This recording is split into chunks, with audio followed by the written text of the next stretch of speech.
सोचिए, इंडिया में एक ऐसा दौर था जब संडे को सुबह 9:30 बजते ही सड़कें खाली हो जाती थी, ट्रेन रुक जाती थी, दुकानें बंद हो जाती थी और दिल्ली में गवर्नमेंट मीटिंग्स कैंसिल हो जाती थी। कुछ लोग माला लेकर आते थे, कुछ लोग नहा धो के आते थे और ये ना ही कोई कर्फ्यू था ना ही कोई इमरजेंसी।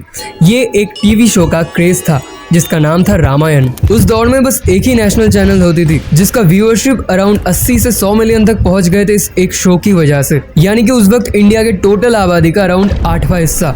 और ये तब की बात है जब टीवी बहुत कम लोगों के पास थी। लोग उस पड़ोसी के घर पे जाते थे जिसके घर पे टीवी था। ये बस एक सीरियल नहीं था, ये एक वीकली नेशनल मूवमेंट था जो पूरे देश को एक साथ जोड़ता था। 1985 में इंफॉर्मेशन एंड ब्रॉडकास्टिंग मिनिस्ट्री के सेक्रेटरी एस.एस. गिल ने रामानंद सागर जी से संपर्क किया। उन्होंने लिखा कि रामायण टेलीविजन के लिए मोरल एंड सोशल वैल्यूज का भंडार है और इसका मैसेज सेक्युलर और यूनिवर्सल है। रामानंद सागर पहले से एक्सपीरियंस थे क्योंकि उन्होंने ऑलरेडी दूरदर्शन के लिए विक्रम और बेताल जैसे शो बनाए थे। लेकिन प्रॉब्लम तब हुई जब दूरदर्शन के अंदर बहुत लोगों ने इस आइडिया को सपोर्ट नहीं किया। उनको शक था कि रामायण जैसे इतने प्राचीन गाथाओं को इंडिया अप्रिशिएट करेगा कि नहीं। लेकिन रामानंद सागर जी यहाँ पे हार नहीं माने। उन्होंने स्कॉलर्स एंड एक्सपर्ट्स का एक पैनल बनाया जो कि प्रोड्यूसर को आइडिया एक्सप्लेन करने में मदद करे। शो की कहानी मेनली तुलसीदास के रामचरितमानस और वाल्मीकि की लिखी रामायण पे आधारित थी, लेकिन इसके अलावा भी बंगाली, तमिल, तेलुगु, मलयालम, उर्दू वर्जन से भी रिसर्च किया गया। ये बस एक शो की तरह नहीं बल्कि एक एकेडमिक प्रोजेक्ट की तरह प्रिपेयर हो रहा था। अरुण गोविल जी जिन्होंने इस पे राम का किरदार प्ले किया था, वो ऑलरेडी सागर जी के साथ विक्रम बेताल में काम कर चुके थे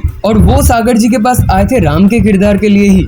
लेकिन शुरू में उनको रिजेक्ट कर दिया गया। वो खुद कहते हैं कि फोटोशूट हुआ, लुक और मेकअप था, लेकिन मैं राम नहीं लग रहा था। फिर हमने सोचा कि एक स्माइल ऐड करते हैं और उस एक स्माइल ने सब कुछ बदल दिया। इस सीरियल के बाद लोग उनको पब्लिक इवेंट्स पे देख के पैर छूने लगे, टीवी सेट्स के सामने पूजा होने लगी। अरविंद त्रिवेदी जी जिन्होंने रावण का किरदार प्ले किया, वो खुद राम के बहुत बड़े भक्त थे और वो आए थे बस एक छोटे से किरदार के लिए, केवट का। केवट यानी वो नाविक जो राम को गंगा पार कराते हैं। लेकिन उनकी किस्मत में रावण बनना ही लिखा था। वो जब सेट पे आए तो देखा लगभग 300 एक्टर्स रावण के लिए ऑडिशन दे रहे। थोड़ा झिझकते उन्होंने स्क्रिप्ट पढ़ा और कुछ ही कदम चले थे कि रामानंद सागर ने फुकारा, बस मिल गया मुझे अपना लंकेश। लेकिन तब एक और प्रॉब्लम थी। उस टाइम पे त्रिवेदी जी ऑलरेडी परेश रावल के साथ एक गुजराती प्ले में काम कर रहे थे। कमिटमेंट्स थी तो उन्होंने पहले से मना कर दिया। लेकिन फिर परेश रावल ने उनको समझाया कि भाई ऐसा मौका एक बार आता है, इसको मत छोड़ना। और त्रिवेदी जी ने हाँ कर दिया रावण के किरदार के लिए। उनका परफॉर्मेंस इतना पावरफुल था कि लोग बाहर भी उनको लंकेश्वर बुलाते थे।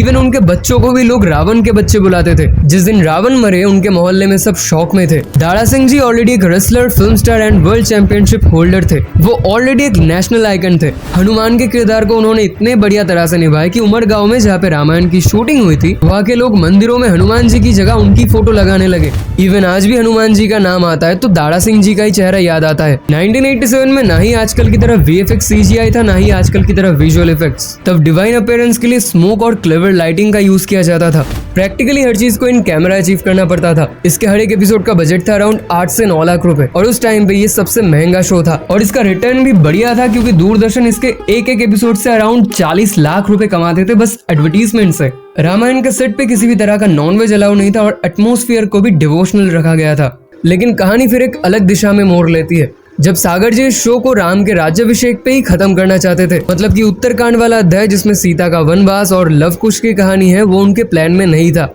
रामानंद सागर जी के बेटे प्रेम सागर ने एक इंटरव्यू में आके बताया कि रामानंद सागर खुद राम के इतने बड़े भक्त थे कि वो ये स्क्रिप्ट एक्सेप्ट नहीं कर पा रहे थे जिसमें राम ने सीता को वनवास दिया। उनका मानना था कि राम ऐसा कभी नहीं कर सकते, इसलिए उन्होंने दूरदर्शन को साफ कह दिया, लव कुश मैं नहीं बनाऊंगा। लेकिन फिर हुआ क्या, गवर्नमेंट की तरफ से प्रेशर आया और वाल्मीकि समाज जो कि वाल्मीकि के वंशज मानते अपने आप को, उन्होंने भी जोर दिया कि कहानी पूरी होनी चाहिए। और फिर प्राइम मिनिस्टर ऑफिस का कॉल आया। इसके बाद सागर जी को हाँ कहना पड़ा। लेकिन सागर जी ने एक शर्त रखी, सीता के वनवास वाले सीन को वो अपनी राम भक्ति के हिसाब से थोड़ा मॉडिफाई करेंगे और उस मॉडिफिकेशन के साथ ही एपिसोड्स बनाए गए। सागर जी ने प्रोडक्शन में बहुत नई चीजें जोड़ी जो कि पहले किसी भी रामायण में नहीं देखी गई थी, जैसे कि राम जी के बचपन की डिटेल या फिर कई sorry if I am pronouncing wrong because हमारे बंगाली में इस कैरेक्टर को कोईकी कहा जाता है, उनका रिडेम्पशन आर्क, ऐसी कई चीजें सागर जी का ओरिजिनल एडिशन था। रामायण की व्यूअरशिप बस हिंदू ऑडियंस तक ही सीमित नहीं थी बल्कि कर्नाटका, तमिलनाडु एंड बहुत साउथ इंडियन स्टेट में अराउंड 50% से ज्यादा लोग इसे देखते थे। इवन मुस्लिम लोग भी बड़ी तादाद में इसे देखते थे। ये एक शेयर्ड नेशनल एक्सपीरियंस था। दूरदर्शन ने 28 मार्च 2020 से रामायण का रीटेलीकास्ट शुरू किया, एक बार मॉर्निंग में एक बार रात में। 16 अप्रैल 2020 को एक ही दिन में 77 मिलियन व्यूअर्स ने इसे देखा। ये दुनिया के किसी भी शो का रिकॉर्ड था उस टाइम पे, और डीडी नेशनल काफी सालों बाद फिर से देश का सबसे ज्यादा देखने वाला चैनल बना। हमारे जनरेशन के ऑडियंस जो कि 1987 में पैदा भी नहीं होते, हम भी जब उसको पहली बार देख रहे थे, हमें भी सेम डिवोशनल फील हो रहा था। इसका टोटल व्यूअरशिप 55 देशों में 650 मिलियन से भी ऊपर पहुंच गई, और रीटेलीकास्ट के बाद 20 अलग चैनल पर 17 देशों में 5 कॉन्टिनेंट्स पर ब्रॉडकास्ट हुई। लिम्का बुक ऑफ रिकॉर्ड में भी नाम आया मोस्ट व्यूड माइथोलॉजिकल सीरीज का। आज के दौर में एक अजीब चीज देखी जाती है, लोग राम पे नाम पे लड़ते हैं, धर्मों पे विवाद होता है, सोशल मीडिया पे डिबेट्स होती है, लेकिन अगर पूछा जाए कि राम ने अपनी जिंदगी में क्या सिखाए, राम ने क्या किया जब उनको वनवास मिला, राम ने कई को क्या कहा जिन्होंने उनके साथ इतनी नाइंसाफी की, काफी लोग जवाब नहीं दे पाते हैं। 1987 में जो रामायण देखते थे वो टीवी के सामने हाथ जोड़ते थे, माला लेकर आते थे, नहा धो के बैठते थे। आज हम लोग उनसे ज्यादा एडुकेटेड है, ज्यादा कनेक्टेड है, लेकिन शायद राम से थोड़ा दूर है। राम की कहानी में ऐसी एक भी जगह नहीं है जहाँ पे उन्होंने किसी से नफरत की हो, जहाँ उन्होंने अपने दुश्मन को छोटा दिखाया हो, जहाँ पे वो अपने हक मांगने के लिए शोरों का सहारा लिया हो। उन्होंने हर मुश्किलों में धर्म को चुना, हर बार बिना शोर के। तो अगर सच में राम को मानते हो तो उनका नाम लेने से पहले उनके बारे में पढ़ लो, उनके फैसलों को, उनके आदर्शों को समझो और अपनी जिंदगी में उतारो, क्योंकि राम बस पूजा के लिए नहीं है, राम जीने के लिए है। 1987 में रामायण बस एक सीरियल नहीं थी, ये एक इमोशन थी, ये एक याददाश्त थी। तो बहुत आर्टिकल्स पढ़ के बहुत रिसर्च करना पड़ा इस वीडियो के लिए, पसीना देख पा रहे हो। तो रामानंद सागर जी के बनाए हुए रामायण की ये कहानी आपको कैसी लगी आप कमेंट में ज़रूर बताना।